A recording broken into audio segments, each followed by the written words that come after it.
Greetings and salutations to our fine podcast audience. I got tongue-tied. Fine podcast audience, episode 89. 89. How close are we to 100? 11. We're 11 That's away. just Math. He can do math. math. And I say that like it matters. Or as they say in the rest of the world, maths. Yes. Really? Yeah, you have so many maths. Okay. Yeah, I've heard that too. I haven't been to other parts of the world, Ed, so I didn't know that. A world traveler. Yeah, I am not a world traveler, but I have traveled some. And He's a man of I've the world. watched Canadian television. Really? Oh, okay. Yeah, so I'm just saying that's how they say it. I know. So Better than American? I also have a really, really good friend who's Canadian, so he doesn't say it that way. He does not enjoy Canada, and so does not. He's here? He's here. Okay. So, So that's probably why. there you go. So, all right. So, today, as I promised last week, we got a question somebody sent us, and it's a question I don't think anybody's ever asked me before. Maybe. I don't think so. So, we'll see what we can do with this one. But before we do, You have promised a little fun. I had a little fun, and it was, I stumbled upon this, and I just thought, as soon as I saw it, I thought, oh, I got to talk to Ed and Nathan about this. Well, I'm glad you thought. I did think of you immediately. I literally just saw this minutes before we came in here to tape. Okay. And so it's very fresh, and I don't have a whole lot. off the presses. Hot off the presses. I don't have a lot of stuff to read about it. I'm just telling you that something out there exists that I found absolutely hilarious that I think right. you also will find hilarious. I will just say, Jason. Yes. This is what is destroying social media. Someone who just read one thing, I did. and I is did. sharing it. They don't know if it's real. I did. I did see a conversation with someone on Facebook recently that's what they shared something, Mm-hmm. and someone came out and was like, this has been debunked, and they said, I don't read the articles. I only read the headlines. It's not my job. And they said this in a very defensive Wow. sense. I thought, well, good for you for admitting I don't actually. I'm going to read become any- the person that goes, I don't read the headlines, the article. I look at the picture and determine what I want to out of the picture. I look at the picture with one eye closed. If I sort of get it, then it's fine. I stare into the sun moments before, look down with my blurred vision. If it looks good, I So post it. here's the deal. I did read this article. Okay. I did go to the website to verify that this is real. I just want to and say it that is of- out there. a lot Of the of three of premium. us, you were the expert. I am. That's true. Probably in most things. Whatever that is. Whatever that means. Okay. So here's my question. We have a chain of restaurants in our great country that are Only one? very, very popular. Oh, okay. It's very, very popular, especially around these parts, especially among our brothers and sisters in Christ who really, really love Oh, I fried know what chicken. you mean. The Waffle Christian House. Oh, no, sorry. Oh, sorry. That would be popular among me. Gotcha. Sorry. Okay. And full disclaimer, my daughter also is employed by Chick-fil-A. Okay, so then Okay, everything hang you on. say- Conflict of interest. Yeah, Jason can't talk about Conflict of interest. I don't like this. So, all right. So Chick-fil-A. Chick-fil-A. So what we also know about Chick-fil-A this. is Christian Chicken is come They on have to a- our podcast. they have Sponsored a- by Chick-fil-A. not really. We also know that they have a very distinct business model wherein they do not serve their chicken on certain day of the week. Oh, On a Sunday. on certain types On of a bread. certain day of I the was week. like, all right. This is all a part of the setup, They're Nathan. anti-flat. Play along. This is all a part of the setup. Not serving They on do not Sunday. serve their chicken on Sundays, and they have their reasons for that. But to the people out there who may not be exactly the greatest fans of Chick-fil-A in that they have that business model, but they do like to eat the chicken. Yep. Okay. That poses a problem. Yeah, there's a black market for Chick-fil-A. Okay. There is now this is true, there is now a group of a business model out there. They have created a business model that if you will put in a request during the week, they will send you a link on like Friday or Saturday, and if you happen to be in their certain delivery zones that they're going to have around the country, that they will bring you a freshly warmed up by a chef version of a Chick-fil-A sandwich on Sunday. All right. All right. So I can either have a Chick-fil-A on Saturday that was cooked by a 16-year-old high school student. Yes. Or I can have a professional chef cook me one. Well, he's not cooking it. No. He You put missed it in the microwave. Well, they are going. What they're going to do is they're going to go buy up a bunch of Chick-fil-A sandwiches, Right. and then on Sunday they say a chef is going to warm it up in a very I don't know, chefy kind of way, and they're gonna cut it in little pieces and put a sauce around it. I don't know. But they're going to bring it to you, and they promise it will be as tasty and fresh as if you bought it the day before. Now, Okay. Now, I don't mean to here's- poke holes in their business model. What would stop, I don't know, me from going to Chick-fil-A on Saturday, buying it, and putting it in my oven? I don't think I don't anything think is you're stopping a chef. you. But I think here's that's the first thing. You are not a chef. What stops me from calling myself a chef? maybe your cooking ability. I don't know. Now, I haven't yet shared with you to me the funniest part of this. This business is by a group known as MSCHF, which is a Mississippi. no. Oh. If you look at it, it's read mischief. This is the same company that did the Satan shoes. You remember that? Oh, They yeah. they like to troll Christian businesses and stuff. And here's the kicker: the chicken sandwich that you buy that you get on Sunday costs $6.66. All right. That's pretty ingenious on their part. I Good thought for it was them. brilliant. Yeah.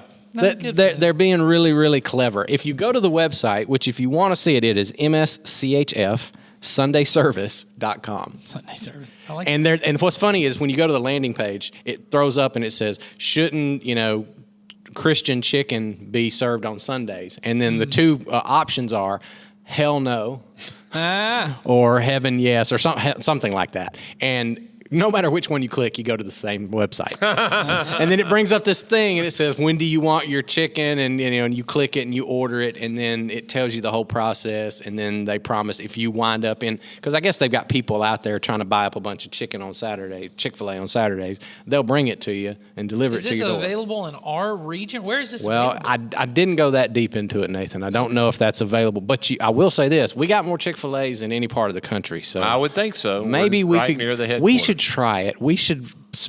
People think we're going to go to hell for this, but we should try it Chick-fil-A? and see if we could get Chick-fil-A on Sundays through this new service. I just think it would be hilarious. I think it'd be hilarious if we were sponsored by Mischief. I think they're kind of opposite of what we are. I know, but I'm constantly looking for sponsors. Yes, Yeah, that's true. That's Get- true. Get some chicken. I don't mean constantly. I mention it occasionally. Yes. So, Yeah. but anyway, Well, that's it really is a joke kind of business. But Oh, yeah. But they because probably really going to sell them. they really are going to sell it, and there's nothing to stop them from doing No, that. I wouldn't think so. You wouldn't think. From warming up a previously we will bring you warmed up Here chicken is a sandwiches. 24-hour-old Chick-fil-A you can have. The context of it makes more sense of the business model Yes. because I kept thinking, what does that mean a chef is going to warm it up? What does a chef do that the rest of us can't do? Tell me the temperature you set your oven to and how long you have to heat it up. Yes. Yeah. He doesn't have some blowtorch he's putting over the We top actually of the have a chicken. chef, a real chef that watches our do. listeners. Vegan chef. Yeah, Yeah. and maybe he could tell us what potentially a chef could do that I couldn't do warm with a up a Chick-fil-A. sandwich. Yeah. But he probably wouldn't warm up a Chick-fil-A for me because he's a vegan chef. No, but I'd I love bet, for him to give me a vegan version of the Chick-fil-A. I bet he sandwich. can. They have that. Is it seitan? Is that the one that's it's like a wheat version of tofu? It's made out of wheat, but it shreds like chicken. Okay. It's like it's I know all gluten. I know the sausage. Impossible. Yeah. The Impossible company does have Impossible chicken now. Yes, yeah. This stuff. I think someone can remind me. I can't remember if that's what it is. So if you're a vegan, can you eat chicken that's not chicken but it's made to look like chicken? I'm sure you can. yeah. Oh, yeah. Mhm. If it's not made of chicken or an animal It's product. not animal product. Okay, so just it's not wondered. animal product. Seitan sounds a lot like Satan. Oh, maybe that's what this Oh, is. that's a true. good Let me point, look Joel. that That's up. a really good point. Is Seitan from Satan? Probably. That's a good point. I don't know if you know this either, but so does Santa. Yeah. Santa also is much. That's what you know, they told you know me what growing I heard up. today? What'd Yeah, you hear? it's There is that's it. there's a shortage of Santas this year because of COVID. That they are. I know. Children, Well- don't lose hope. COVID did not killed take your Santa. Santa. That they have already in the Atlanta area. I heard this morning. They have already booked all the Santas that they know of, and they don't normally do that. Have them all until December, but because of the age of most of their Santas, In the list of which is ageless. yeah. You know, In the list of ridiculous things that parents have to say to their kids, I want to see that thing of, well, honey, Santa's old. He has pre-existing conditions, so he can't come out during COVID. or there will be some people saying the China flu and Don't take the, don't. Santa did not buy into the conspiracy. That's right. You look at all the wonderful bits of information you get from listening to us talk. That's right. I will say I did find out Seitan, not Satan, as Joel pointed Joel out. pointed out. Is it is made from gluten. It's a It's wheat made based from meat. gluten. Yeah, it's made from gluten. The main For all you that wanted gluten free, Yeah, we've you can't taken eat all of this. that and we made it into another thing. I believe it's Japanese in origin, but it anyway. But yeah, I've seen videos where they do this, and basically you cook like a thing. It looks like bread, but then you can, the way that the texture is, you can shred it up and you can make, and it looks like a rotisserie chicken on the inside, and it has the same texture, and Huh. you can flavor it to taste such ways. But I have not done that yet. But anyway, All right. it's very interesting. Speaking of Satan, Good segue. Go. Nice segue. As if Yes. we planned it. Our question is about Satan. That old SNL reference that nobody gets. Okay. So here's our listener wants to know something about demons and Satan. Okay. So here's the question for today. They want to know, did anybody in the Old Testament have the spiritual power to cast out demons like Jesus and the apostles did in the New Testament?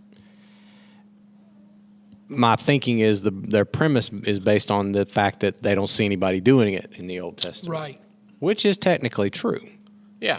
That- And I'll just say, whoever came up with this question, this is a question I had never, ever thought about. Wow. Me neither. I've When- never, ever had that thought before. Nope. Okay. So I did not directly have an answer to this question other than,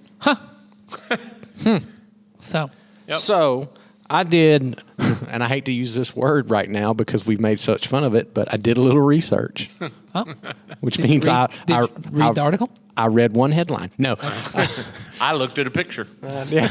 And it looked good to me. So, okay. I ate some Satan chicken. Yes. There was an Nothing. actual photo of Moses casting out. So there's a scholar out there that I do not recommend most people dive into. Not because he doesn't have good stuff.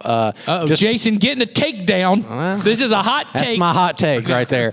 Not because he doesn't have good stuff to say, but I think he gets off in the weeds often a lot. His name has been removed for legal reasons. No, I'll tell you his name Okay. because I think he's great. I think he's done a lot of good work, especially in the Old Testament area, and in helping us understand how the Old Testament foreshadows a lot of the things we read in the New Testament. It's just really, really thick and really, really deep, and I very wouldn't want to. heady and not practical application. not for the common person, and because I'm telling you, I tried for a little bit and I enjoyed some of his stuff, but then it just got over my head. Anyway, his name's Michael Heiser. He's got a lot of stuff. He's got a YouTube channel. You can watch his stuff. He's straight up. I think he's a good scholar. But he had some stuff to say about this that I thought was interesting, and it's stuff that, again, in the end, I don't think this has a whole lot of bearing on our following of Jesus, but it's interesting stuff to know. Right. So, and our questioner wants to know. So, one of the points that he made, I heard him talk about this very thing, is he said, you're right. He said the power to drive out demons was not something practiced very much in the Jewish world, in the Old Testament world. However, he said it's not explicitly written in the text, but tradition, in the Jewish tradition, and the scholars and the rabbis back in those days they had categorized the Psalms into certain. Psalms would be used for different purposes, okay? Right. So some would be strictly for worship, others for prayer, supplication, all of those kinds of lament, all of those things. And he said, and not very well known is the fact that some rabbis had categorized certain psalms to be used for the driving out of demons. Right. For the spiritual warfare, as we like to call it. And so he said, and all of them were Psalms of David.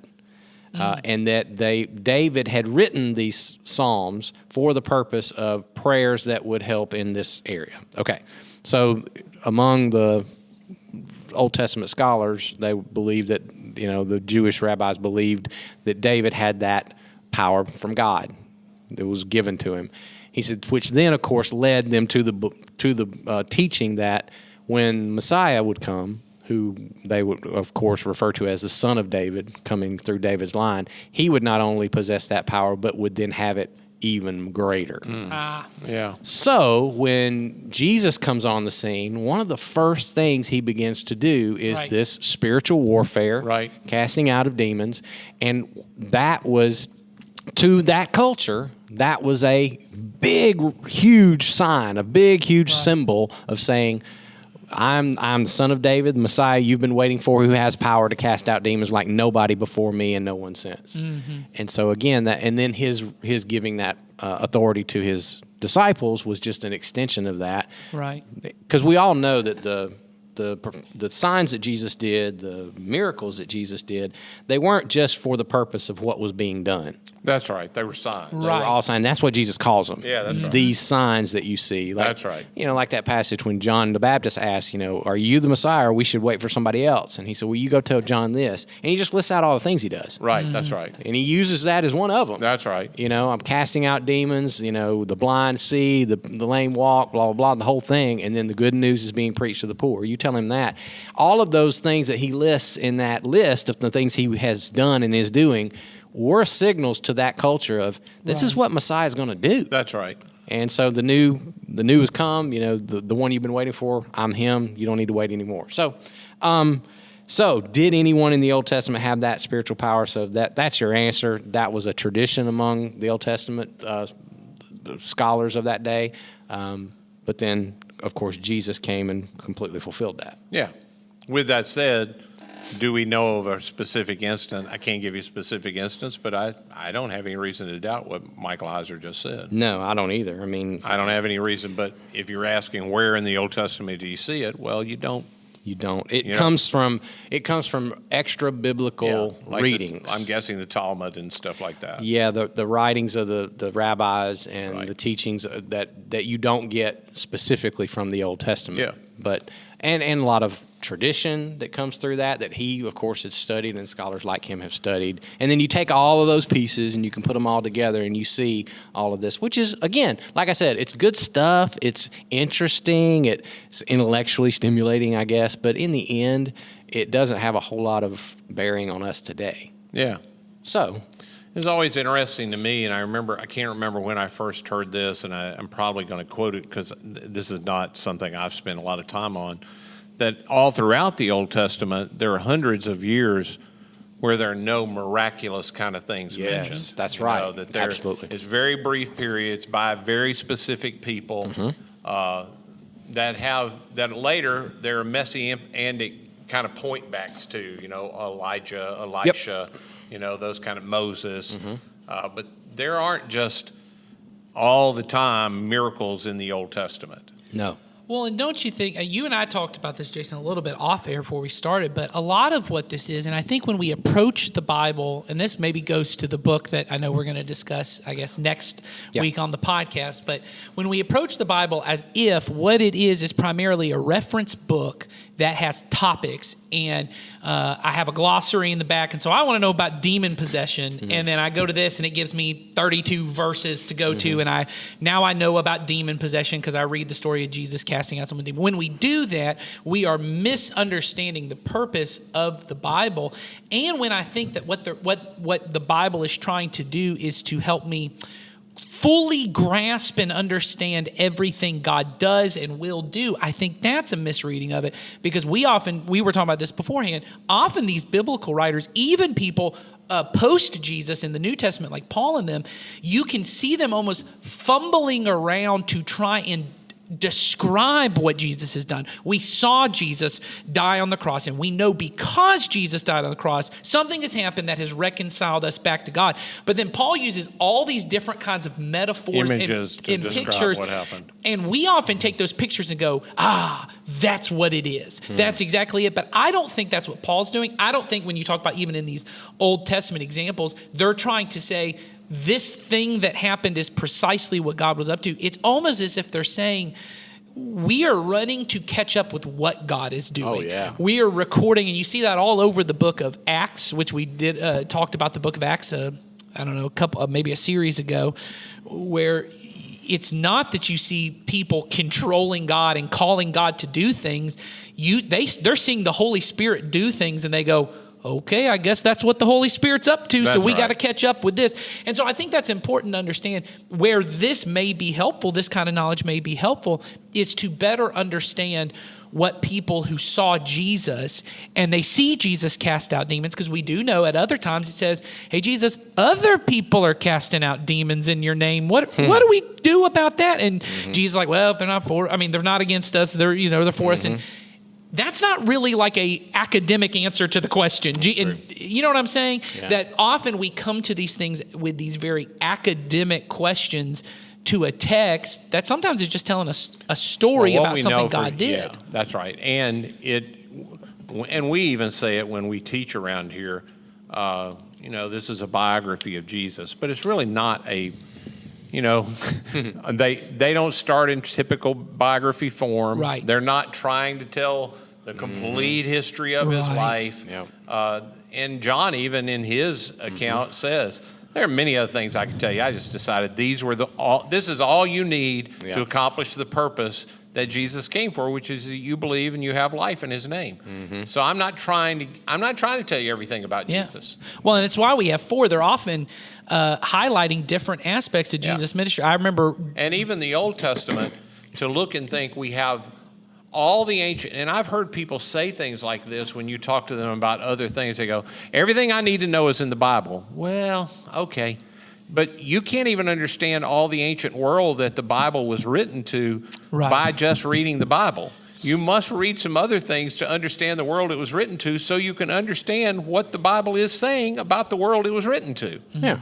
But everything you need to know about Jesus is in You're good. Yeah. Yeah. In fact, if you just read those documents, or you have someone read them to you, or you just understand them. Well, and let's be clear, there were lots and lots of Christians before there was the Bible. Right. And there are a lot of Christians in our world right now that have never had a Bible. Exactly. Yes. So there must be more to it than just knowing the Bible. So Yeah. It's ultimately about knowing Jesus, as Yeah. we constantly coming back to. Yep. And God has the ability to do that without written text. Really? Okay. That'll be a discussion for another day. So that's what we got for this week. Next week, we're going to jump back into the book, How Not to Read the How Bible. Not to Read the Bible. We're going to tackle some misperceptions of Things topics. that people the ultimate point of that book is that sometimes reading the Bible can destroy your faith if you do not read it correctly. Yep. Right. And there are things in the Bible that often people who've not spent much time in it, they're shocked when they see them and they become roadblocks. And so we're going to talk about some of those problems. So some hot topics over the next few weeks. Yeah. There you go. There you go. That'll make you come back right there. Okay. So we'll see y'all next week. Have a great one. Bye.